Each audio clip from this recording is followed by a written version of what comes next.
At the height of her career, she became the highest paid actress in Hollywood. Angelina Jolie, ladies and gentlemen. Cue the pictures. I think I broke my mic. Known for her action roles and her portrayal of an iconic Disney villain, there's no one better to play Maleficent than she is. This mother of six has also poured her heart into the most dramatic performances. Very good luck, a very good fortune into something meaningful. But much of her dedication lies beyond the screen in causes greater than cinema. I believe in what I'm doing with my life. Let's take a close-up on Angelina Jolie. Angelina Jolie was born on June 4th, 1975 in Los Angeles, California, a true Hollywood baby. Her father, of course, is the actor Jon Voight, and her mother is a woman named Marceline Bertrand, who is also an actor. Marceline actually had really big dreams to become a successful actor, but she sort of put them on the back burner to focus on her family and raise Angeline and her older brother James. Angelina Jolie was pretty much thrust into the world of Hollywood pretty early on. She started studying acting at 11 at the Lee Strasberg Institute, where her mother went. She went to Beverly Hills High, where there was probably a lot of other children of celebrities, and she soon started modeling as a teenager. So even before she graduated high school, she was already part of the professional entertainment industry. The very young Angelina Jolie got her first role at 10 years old in 1982 alongside her father Jon Voight in Lookin' to Get Out. But her real entry into Hollywood came a decade later with the sci-fi actioner Cyborg 2. Her breakout role came next in the techno thriller Hackers. Angelina Jolie has said since that Hackers got her typecast as the girl wearing tank tops. Back then, Angelina Jolie was an icon already, and she had just started. Hackers is also significant because that's the movie where Angelina met and fell in love with the British actor Jonny Lee Miller. They got married in March of 1996, and this is what Angelina wore to the wedding. Black leather pants and a white blouse with Johnny's name written on it in her own blood. Unfortunately, the marriage wasn't meant to last too long. They got divorced in 1999. But in the last 5 years or so, there have been pictures of them together as friends. So it looks like they still have a connection, which is very nice to see. Foxfire is one of the reasons that I would say that even as early as like 30 years ago, we were making very sort of modern movies about mental anguish, about needing mental health, about, abuse, things like that. She's in Hackers, which is a dumb computer movie, but she's also in a movie with a lot more emotional truth. And I was like, yeah, she's doing both of these things really well, all the while having those pillowy lips. The first really big splash Angelina made as a serious actress wasn't on the big screen. It was on a TV movie called Gia, and it was about the real-life model Gia Karinji, who lived a very fast and troubled life and died of AIDS in the 80s. And Angelina got really into the role, and it was early in her career, so maybe she wasn't very good yet at separating like how much to take home with you, how much to lose yourself in the role. At first I was really scared to play her because there's a lot of similarities, a lot of things that I didn't want to think about in my life, and I didn't, but it was so cathartic. It was so, it changed me completely and made me confront a lot of things and made me think differently about the way I should approach my life and people, and I appreciate everything so much more, Angelina Jolie has said that she actually didn't even like the character. She didn't like who she saw as that person. By the time that she was done playing her in like a very 90s Angelina way, she was like, I would have wanted to be her lover. I wanted to meet her. I wanted to talk to her. I missed her.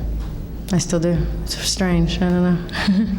A movie like Pushing Tin. I'm pretty sure it was about air traffic controllers. I don't even remember. I remember that she was in it, and I remember that she ran off with Billy Bob Thornton, and they fell in love, and it was like, oh, okay, cool. There were the blood vials on the red carpet, and there were lots of public displays of affection. It was just kind of like a wild time, and they were together, and she'd sort of come out of her shell. The Billy Bob years were kind of crazy, but they ended up divorcing 3 years later, and many years later, Angelina said that part of why they divorced is that their priorities just changed. Like, she was starting to long for a family, and Billy Bob was very into his music at that time, and they just were pursuing different things.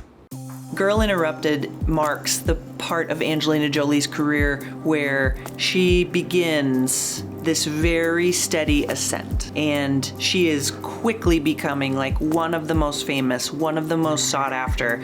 She's playing the role of Lisa in that film. And she has said that, everyone came up to her and was, all the awards people, and they're meeting her and shaking hands and telling her, like, you played crazy so well.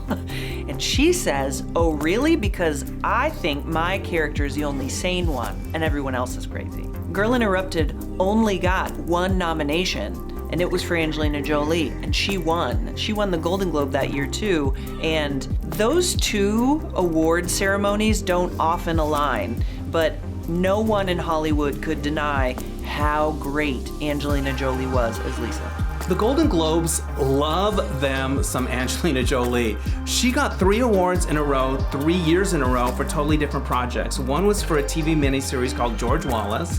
Then she got the award for Gia, the TV movie, and then she got the award for Girl Interrupted the next year. It was, for a while there, Angelina would show up at the Golden Globes, grab a trophy, and head home. Does it get a little overwhelming that to be honored so quickly in your career? Yes. And so they were like, yeah, let's put her in Gone in 60 Seconds. Like, let's do a remake. Nick Cage is gonna be in it. It's gonna be crazy. I totally buy her as like knowing about cars, being a good driver, doing stunts. Gone in 60 Seconds, pretty solid commercial success. Critical reception, but she became Lara Croft, Tomb Raider. This was a gigantic film. The video game was so popular. Lara Croft, very physically specific. Angelina Jolie like kind of modified her appearance a little bit, like just so she could match Lara better because they didn't want to make fans of the video game angry. Tomb Raider like is fun, and I think that everyone was happy with the adaptation, but they were also sort of like, yeah, I don't know. Angelina Jolie's the best part of this. I wanted to know if there are any plans for you and your father to work together. Angelina Jolie's history with her very famous father, Jon Voight, is troubled. One of the big selling points of the Tomb Raider movies is that it reunited her with her father. I think he opens up and I'd see who he is on a film set and he'd kind of learn something about me, so it'd be an amazing thing, but it's gotta be the right thing. It totally changed Angelina Jolie's life in a way that is profound. They shot the film partly in Cambodia, and during that experience, Angelina was able to see the country and to tour around, and she was struck by the beauty and the gentleness of the people and also the poverty. She talked about the first time she went to a refugee camp. The scale of it was almost overwhelming. She just couldn't comprehend the number of people there and how they were all suffering so much, and she felt so lucky to have the life that she has. It was just a lot to process. Once she was able to sort of ground herself around it, she thought, okay, I can make a difference. I can use my celebrity to help refugees. And she didn't just do it for 1 year. She's been doing it ever since. In fact, it was through her humanitarian work that Angelina came to adopt her first 2 children. She adopted her son, Maddox, from Cambodia, and a few years later, she adopted her daughter, Zahara, from Ethiopia. In 2003, Lara Croft raids again in the cradle of life. In between the first and second, like, her opinion changed. She kind of changed her appearance in the first one to look a lot more like the video game character, which was very hyperbolic version of a woman. For the second movie, she was like, I'm not doing it. Did you do your stunts again? I did as many as I was insured to do. The majority of them I did. Taking that kind of ownership over a very big Hollywood movie is a good indicator that you have a lot of power in the industry. Angelina Jolie has taken a lot of ownership of her projects, and she's even gone into the director position. Oliver Stone movies are not always a home run, but he's a really interesting director. And so he was like, I know, I'm gonna do Alexander the Great, and I'm gonna put Angelina Jolie in a toga, and Colin Farrell's gonna be in there, and there's gonna be like a weird energy between the two of them. Here's a fact about Angelina Jolie that does not surprise me at all. She had reptiles as pets growing up, and she has no problem at all with snakes. She handled them in the movie Alexander, no problem at all. And I think, yep, that tracks. A movie that's kind of a curiosity was a movie called Sky Captain and the World of Tomorrow. It was shot using this different kind of technology and had this cool look to it. And Angelina Jolie spent a long time interviewing World War II aviators to learn about their lives so she could properly bring her character to life.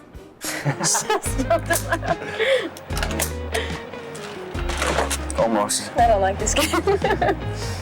Okay, you go. All right. I remember when Mr. and Mrs. Smith was about to come out. I want to sleep with that poster. You can tell it's an easy movie to know that will work because it's fun and it's exciting. And you can accomplish so much and you can do anything when you're in your professional job. I think most of us have that where we're so tough, we're so clear, and we're face to face with a relationship. We don't know what to do. We don't know how to. And that these people would be some of the hardest, scariest, toughest people. And when it comes to love and emotions, they don't know what to do. I just remember thinking, oh boy, this movie is going to explode off the screen. And it did, and it also exploded a little bit in real life.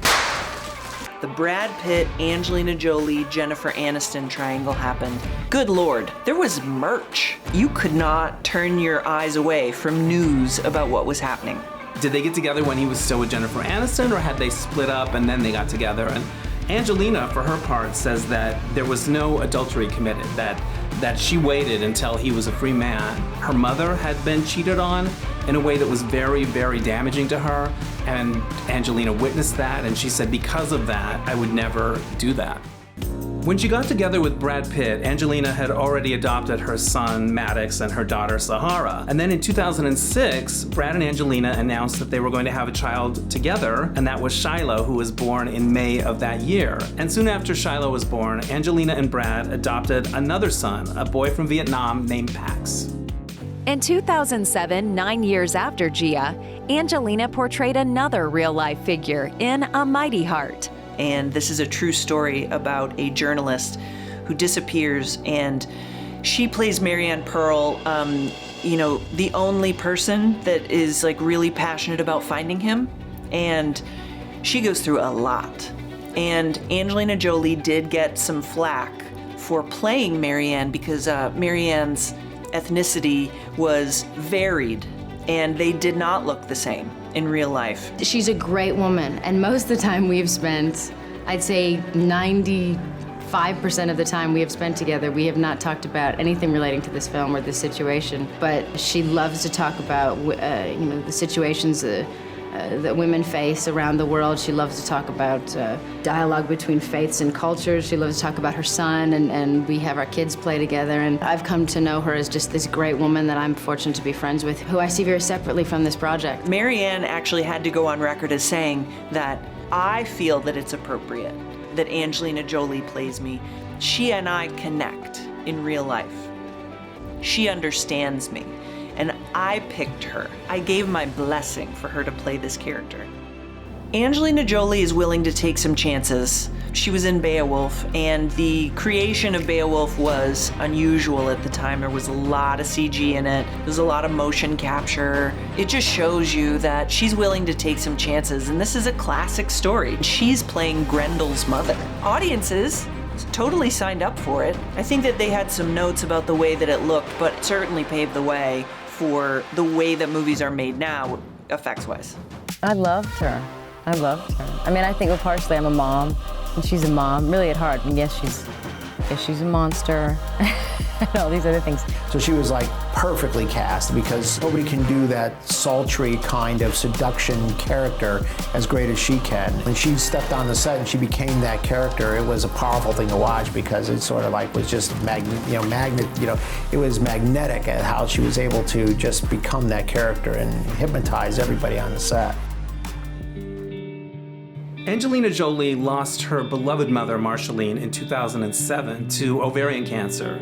And her mother was in her mid-50s, which is quite young to lose somebody. And Angelina said it was devastating, and it also caused her to reflect on how she felt about acting. For a long time, she later said that she feels like she was pursuing the dream for her mother. In fact, when Angelina won awards, like when she won the Golden Globe and the Oscar and the SAG Award for Girl Interrupted, she said that she gave those awards to her mother to keep because they would mean more to her. It's just interesting that how Angelina realized much later that acting and her mother are so connected that it took her a while to disconnect them and reevaluate how much she really wants to do it now for herself.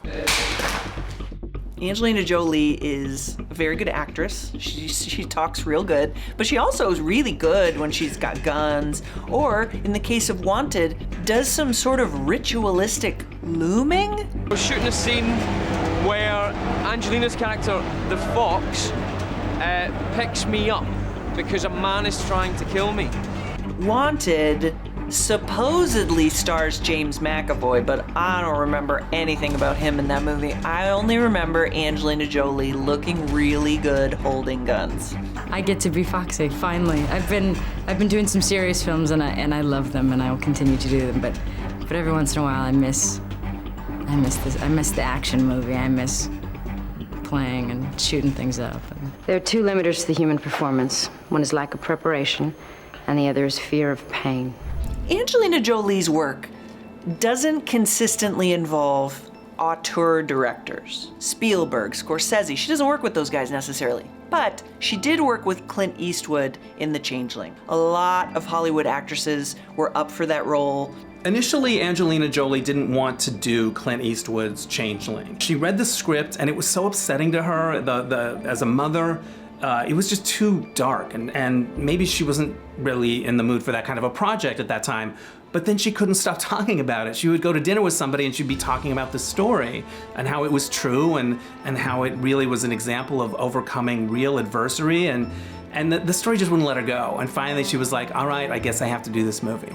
You find yourself wanting to get very aggressive about a situation because you believe you've been wronged, and instead you are kind of feeling like a little woman facing this authority of men, and at a time when that was such an authority and that was such a final word, and that they could easily say that, you're emotional, you're a woman, you're a mother, you're not thinking clearly. And a lot of people at that time would say, that's right, that sounds right. Every day I'd go to work and we'd be doing a scene and she'd be doing a scene very dramatic. And I'd say, geez, these people actually lived and they actually went through. How would you react to that? How could you live on with all this in your mind, And the final members of Angelina's family came in a pair when she and Brad Pitt welcomed twins into their family, Vivian and Knox. Angelina Jolie plays the role of Tigress. You can definitely understand the shift in Angelina Jolie's life when you realize that she's in the Kung Fu Panda movies. It's so much fun to do, not just because I have kids. That sounds like a really good excuse I do it for my children, but really I'm a big kid. She's starting to make movies that are a little bit more accessible to families. She's great in it. She's really fun, and her character definitely fits her because she's the very talented, but wary character. She's tough because she wants to always do the right thing, and she's very disciplined, and she's like a good soldier. Angelina would return for the Kung Fu Panda sequels in 2011 and 2016. I've seen Kai. I've seen what he can do. Yeah, well, he hasn't seen what I can do.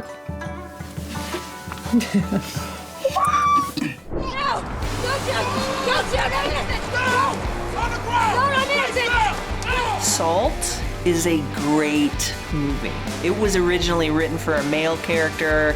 They got smart and they hired Angelina Jolie in that role. I guess in essence it's somebody who is working for the CIA, who is married and who is accused of being KGB, and from a program where they raise children from an orphanage, and some children were taken away from their parents and they raised them by the state, and they raised them very, very hard to be raised as Americans to then infiltrate America. And she's being accused of that, and the question is whether she is that or who she is at all.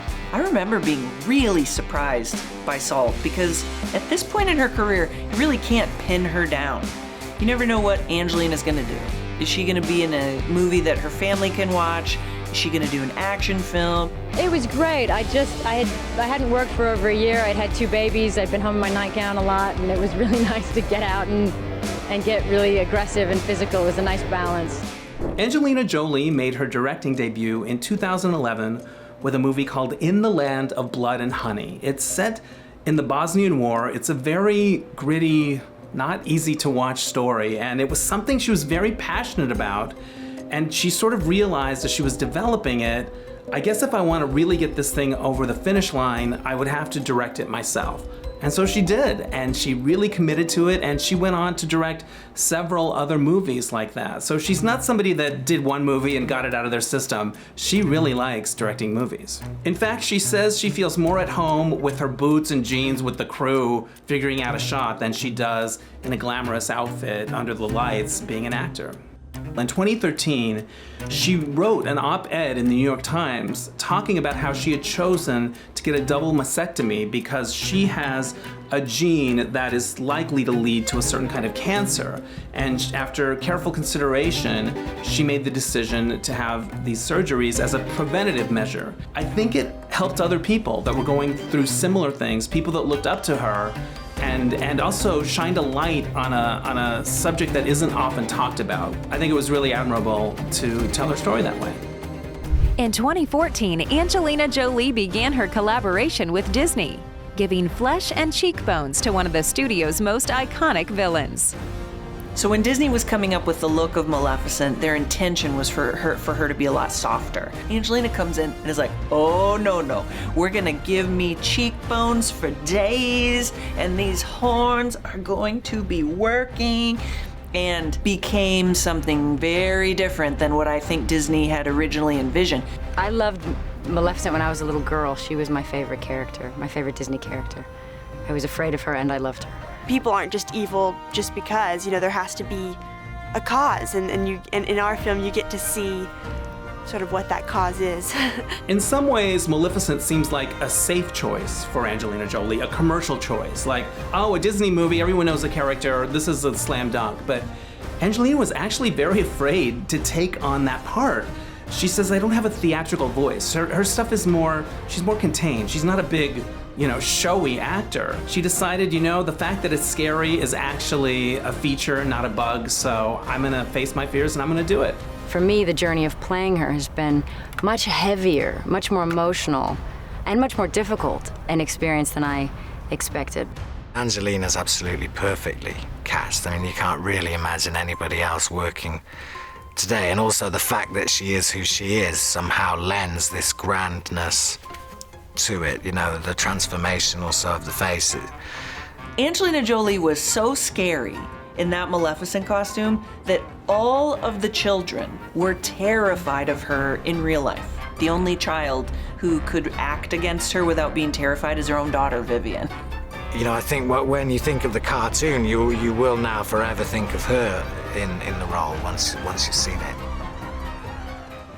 By the Sea is sort of an interesting artifact of Brad and Angelina's marriage because you could really imagine how at that point they were a little disillusioned with each other, and that movie could almost be an expression of that. And we all know how it ended up not long after. 2016 indeed marked the end of Brangelina. After 12 years together, the couple split amid irreconcilable differences and allegations of domestic abuse against Brad Pitt. I don't think anybody was expecting how good Maleficent ended up being, and that's also why it got a sequel. Well, I love Maleficent. She's kind of like my alter ego. I have a warm spot for her. It feels oddly comfortable, like more than it should.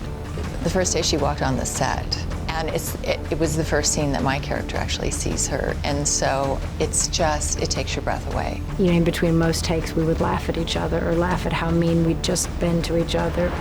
I'll see you at the christening. And go. Just when you think you know what Angelina Jolie is up to, here she comes into a superhero movie. Eternals is just a perfect cast for her to belong to, because what a weird, random group of characters the Eternals are. I've been in this business a long time. You don't get that excited by things, and this is special. So it's really this film, this family. This is the family I wanted to be a part of. So. In 2024, Angelina Jolie portrayed legendary opera singer Maria Callas in Maria.